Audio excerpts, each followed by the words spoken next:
Kementerian Kebudayaan, Belia dan Sukan melalui Jabatan Pembangunan Masyarakat JAPIM menganjurkan Majlis Khatam Al-Quran bagi residen dan penghuni Kompleks Rumah Kebajikan KRK sempena sambutan Hari Kebangsaan. Majlis bagi meraihkan 18 peserta lelaki dan 4 peserta perempuan yang menamatkan pembacaan 30 juz Al-Quran itu berlangsung pagi tadi di Masjid Rashidah Sadatul Bolkiah, Kampung Sungai Akar. Bacaan Surah Al-Fatihah dipimpin oleh Yang Berhormat Major Jeneral Bersara Datuk Paduka Seri Haji Aminuddin Ehsan bin Pihin Orang Kaya Saiful Muluk Datuk Seri Paduka Haji Abidin, Menteri Kebudayaan, Belia dan Sukan. Majlis juga disediakan dengan dikir marhaban dan penyampaian sijil kepada peserta khatam. Syair Tambang Begawan yang dibawakan oleh Sekolah Rendah Ratai Mukim Bukuk Temburong membawa tuah kepada sekolah berkenaan setelah muncul juara pertandingan menambang syair pertama Nilam Mutiara bagi sekolah-sekolah rendah senegara tahun ini. Pertandingan dianjurkan oleh Jabatan Pendidikan Co-Curriculum melalui Unit Akli. Pertandingan peringkat akhir berlangsung petang tadi di Stadium Tertutup, Kompleks Sukan Negara Hasan Al-Bolkiah, Berakas.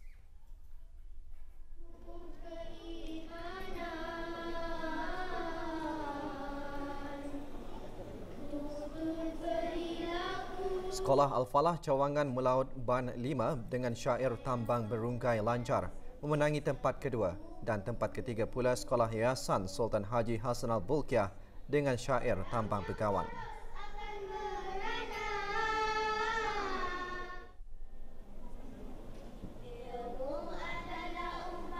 Para pemenang menerima hadiah yang disampaikan oleh Yang Berhormat Pihin Orang Kaya Putra Maharaja Datuk Paduka Awang Haji Abdul Ghani bin Pihin Datuk Pekema Dewa, Datuk Paduka Awang Haji Abdul Rahim, Ahli Majlis Mesyuarat Negara. Pertandingan ini dihasrat dapat mertabatkan dan memperkasa penggunaan bahasa Melayu dalam kalangan pelajar di samping mengetengahkan karya-karya syair tempatan.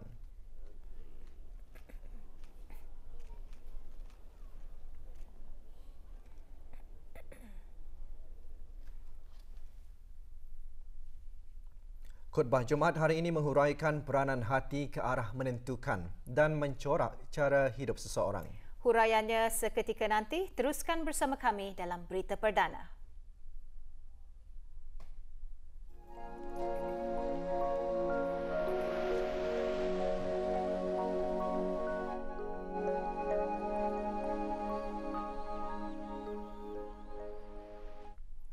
Buku Plan Strategik Yayasan Sultan Haji Hasan Al-Bolkiah 2020 hingga 2025 menjadi sumber rujukan yayasan untuk melaksanakan perkhidmatan terbaik bagi memenuhi matlamat yang ditetapkan.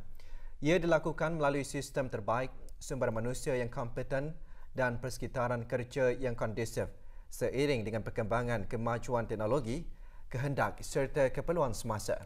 Usaha tersebut untuk menjadikan yayasan terbilang dalam menanai amanah selaras dengan tujuan penubuhannya sekaligus mengangkat martabat yayasan sebagai salah satu agensi terpenting yang menyumbang kepada pencapaian hala tuju pembangunan negara. Bertunjangkan kepada visi masyarakat mandiri dan misi mengurus amal jariah ke bawah Duli Yang Maha Mulia Paduka Seri Baginda Sultan dan Yang di-Pertuan Negara Brunei Darussalam dan ahli-ahli kerabat baginda, pelan strategik tersebut menjadi panduan ke arah pengurusan pentadbiran yang lebih cekap ke arah mencapai hasrat untuk mewujudkan masyarakat yang proaktif dan inovatif, berdaya usaha sehingga pada penghujungnya mandiri tanpa mengharap semata-mata kepada bantuan.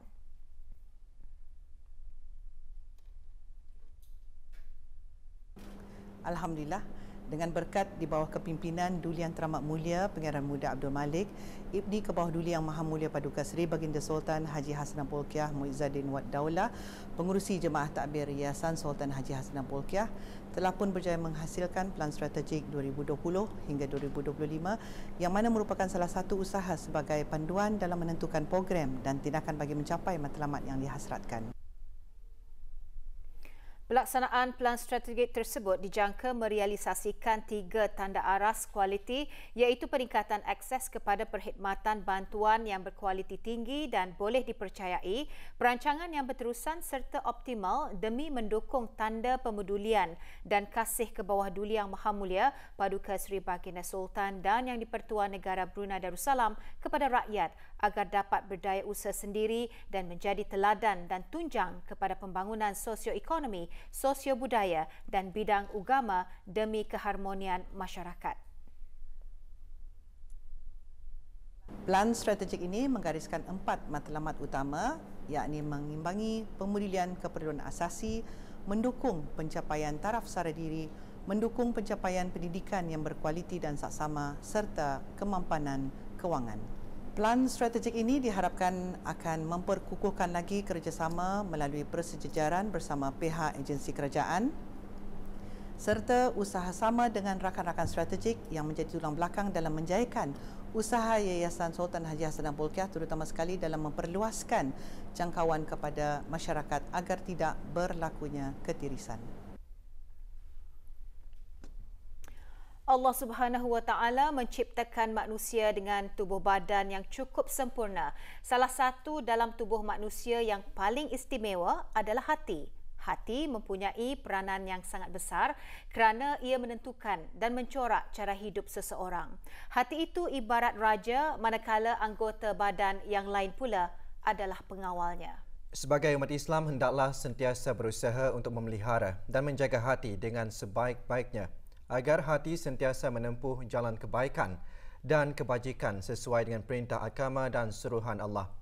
Ini kerana jika hati itu rosak, jadi rosaklah seluruh anggota badan. Dan jika hati itu bersih dan baik, jadi baiklah seluruh anggota badan. Perkara ini antara intipati khutbah Jumaat kali ini bertajuk Qalbun Salim. Sesungguhnya hati itu dibahagikan kepada 3, iaitu pertama qalbun salim, iaitu hati yang bersih, iaitu hati orang-orang yang beriman, yang hidup dengan zikrullah dan sentiasa terbuka untuk menerima nasihat dengan penuh ketaatan sehingga menjadikan pemiliknya sentiasa berada dalam ketenangan dan kesejahteraan.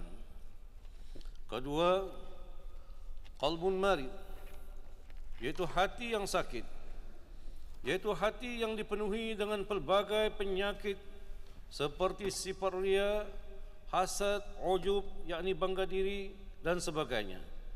Jika tidak dirawat atau diobat, ia boleh mematikan hati.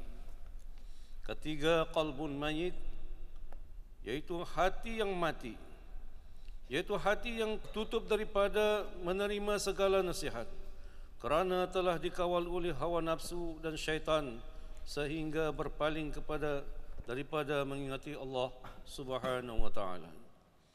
Jumaat yang dirahmati Allah, memiliki qalbun salim merupakan impian setiap umat Islam. Akan tetapi bagaimanakah cara untuk kita dapat memilikinya? Sesungguhnya untuk menggapai atau memiliki qalbun salim itu, kita hendaklah sentiasa menjaga dan memelihara 2 perkara, iaitu pertama hablum minallah, iaitu hubungan antara makhluk dengan Khaliqnya, yaitu penciptanya. Kedua, hablum minannas, yaitu hubungan antara sesama manusia.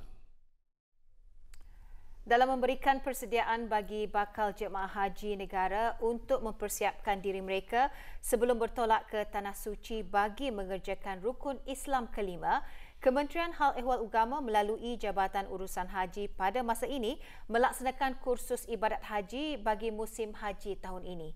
Laporannya bersama Azizi Ahmad. Tinjauan kru RTB di salah sebuah pusat pengendalian kursus iaitu di Sekolah Agama Lambak Kanan Jalan 1 mendapati bakal jemaah haji tidak membuang peluang untuk mendalami lagi ilmu khasnya rukun-rukun haji. Kursus intensif ini bermula sejak 14 Februari lalu dan akan berakhir pada 12 April depan di seluruh negara. Di daerah Brunei dan Muara, kursus berlangsung di 4 tempat berasingan iaitu Sekolah Agama Lambak Kanan Jalan 1, Sekolah Agama Pengiran Anak Puteri Umi Kalsum Al-Islam Kampung Melaut, Sekolah Agama Pengiran Anak Puteri Hafizah Sururu Bolkiah Berakas dan Sekolah Agama Sungai Besar Kampung Sungai Besar. Di daerah Belait, Sekolah Paduka Seri Begawan Sultan Omar Ali Saifuddin Kuala Belait dan Sekolah Agama Pengiran Anak Rashidah Sa'datul Bolkiah Seria menjadi tumpuan kursus. Di daerah Tutong pula, Sekolah Ugama Pangeran Anak Puteri Nurain dan daerah Temburong, Sekolah Persediaan Arab Temburong. Salah seorang tenaga pengajar menjelaskan bahawa ilmu-ilmu yang diberikan semasa kursus ini perlu diambil serius dan perlu difahami secara mendalam kerana ilmu yang diperolehi tersebut akan digunakan bagi bakal jemaah haji ketika berada di Kota Suci nanti. Alhamdulillah, pada tahun-tahun yang sudah saya tidak menggunakan slide. Alhamdulillah pada tahun ini saya mengusahakan untuk menggunakan slide iaitu projector supaya untuk menarik kepahaman lagi kalangan diorang supaya dapat mencatat apa yang penting di dalam pengajaran untuk diorang dan macam mana selain daripada teori bercakap dan juga diorang melihat daripada teori dan jadi dari slide jadi diorang akan dapat mencatat mana-mana yang penting, mana-mana informasi yang mengenai dengan berkaitan dengan jamaah yang akan dibuatnya di sana nanti. Dan di sini juga dapat saya menunjukkan melalui slide juga saya dapat menunjukkan keadaan macam mana kedudukan semasa di Arafah, macam mana kemahnya melalui gambar. Alhamdulillah saya berasa bersyukur dan berterima kasih kepada Jabatan Urusan Haji kerana memberi kerjasama dalam memberikan informasi terkini mengenai dengan keadaan semasa jemaah berada di sana. Saranan saya supaya akan para tetamu Allah ni akan menyiapkan diri mereka dengan bekalan amalan-amalan yang disarankan dan agar supaya mereka mendapat taufik dan hidayah daripada Allah. Semoga perjalanan mereka nanti insya-Allah akan dipermudahkan dan dilancarkan segala urusan dan dari segi kesihatan mereka akan diberikan insya-Allah. Amin amin ya rabbal alamin. Arafah. Salah seorang bakal jemaah ketika ditemui berkata, pengalaman pertama yang bakal dilalui ini memberikannya lagi semangat untuk lebih fokus dalam mempelajari ilmu-ilmu berkaitan dengan haji dengan lebih mendalam. Menurutnya, dengan keadaan dunia yang digemparkan dengan jangkitan COVID-19, ianya sama sekali tidak meruntuhkan semangatnya untuk mengerjakan rukun Islam kelima itu. Sebenarnya persiapan itu of course lah daripada segi mental dan fizikal itulah. Daripada segi mental memang tadi ketahui banyak tadi kan menghadapi dugaan ujian di sana. So of course macamnya orang sabar itu antara satu faktor yang penting lah untuk tadi membuat persediaan di sana nanti. Dan dari segi fizikal persediaan ni orang memang membanyakkan aktiviti riadah macam ni orang untuk supaya tani fit di sana. Of course menjaga dari segi kesihatan lah juga. Bila tani mengingatkan yang ketani itu merupakan tetamu Allah itu, mungkin juga ia adalah salah satu ni orang dugaan yang mesti tani hadapi. Tani indah tahu setakat mana ia boleh ni orang melunturkan itu semangat indah pulang. Macam ia masih lagi lah sebab ketania tu berbangga sebab terpilih kan menjadi tetamu Allah itu. So insya-Allah akan dilindungilah dengan berkat ni orang negara Brunei Darussalam yang diberkati. Semoga segala urusan bakal haji negara pada tahun ini akan berjalan dengan lancar. Laporan Aziz Ahmad untuk Berita RTB. 6 orang kari negara yang pernah mengharumkan negara di peringkat antarabangsa memperdengarkan bacaan masing-masing dalam majlis haflah Al-Quran. Majlis seumpamanya antara lain bertujuan mendedahkan masyarakat tentang keluasan ilmu seni taranum Al-Quran selain dari format pertandingan. Majlis haflah Al-Quran ini dijadikan platform untuk membina keyakinan diri dan meningkatkan kreativiti para qurra untuk tampil lebih bagus di pentas musabakah kebangsaan maupun antarabangsa. Majlis yang diadakan sempena sambutan ulang tahun Hari Kebangsaan ke-36 itu dianjurkan oleh Masjid As-Salihin dan An-Nagham Enterprise.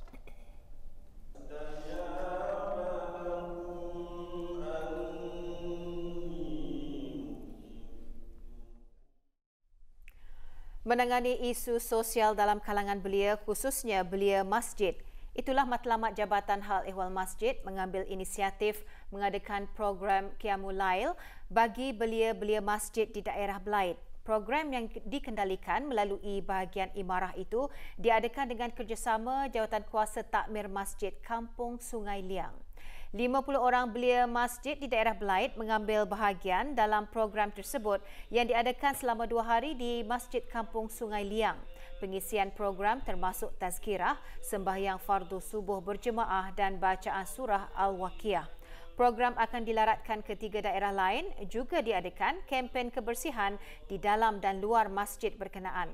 Program bertujuan untuk menggalakkan belia mendekati masjid sambil membiasakan belia bersilaturahim dengan jemaah atau ahli jawatan kuasa takmir masjid.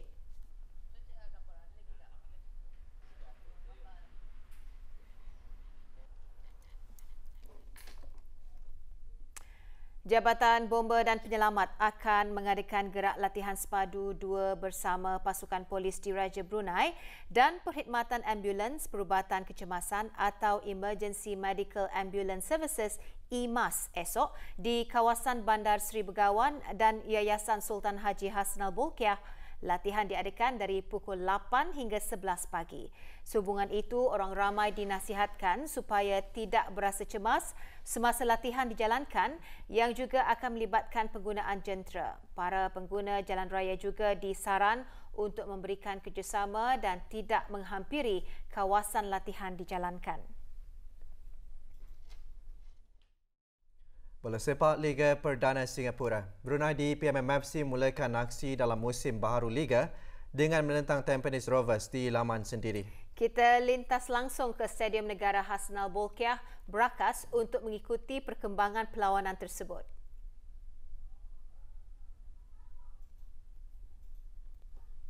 Rovers mengharapkan Jordan Webb untuk melakukan sesuatu tetapi belum mampu setakat ini dikawal ketat atau dikunci gerakannya oleh pemain-pemain pertahanan Brunei di PMMFC.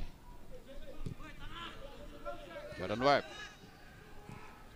Kita perhatikan kelincahan Jordan Webb. Dan balik pada Jordan Webb, akhirnya diterjah keluar Azwan Ali Rahman untuk lontaran ke dalam bagi pasukan Tampines Rovers FC. Ketika ini kita menyaksikan kejohanan bola sepak Liga Perdana Singapura 2020 dan meluruskan bola bahaya kesukaan Brunei di PMM. Akhirnya terpaksa ditolak keluar oleh Najib Tarif untuk menyelamatkan keadaan walaupun memberikan sepakan sudut kerana kedudukan yang cukup bahaya untuk pemain pasukan Tampines Rovers sudah pun berada di sana.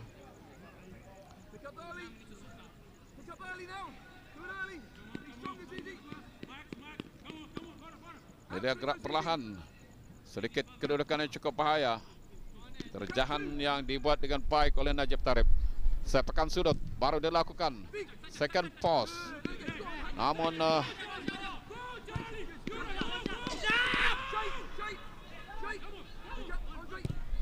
tenang saja, tidak dicabar pemain-pemain Tampines Rovers di tengah padang.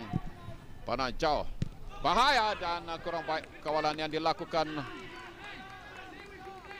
Tidak menepati sasaran Boris Kapitovic.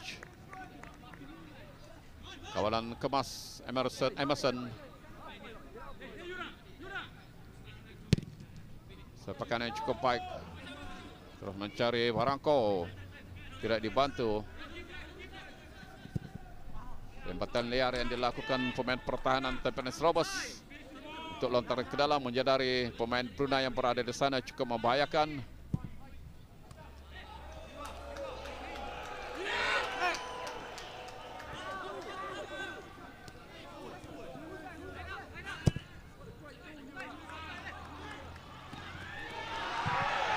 Barangko dan sayang sekali peluang Abdul Azizi Abdul Rahman merasa kesal. Masih dapat dikawal oleh penjaga gawang.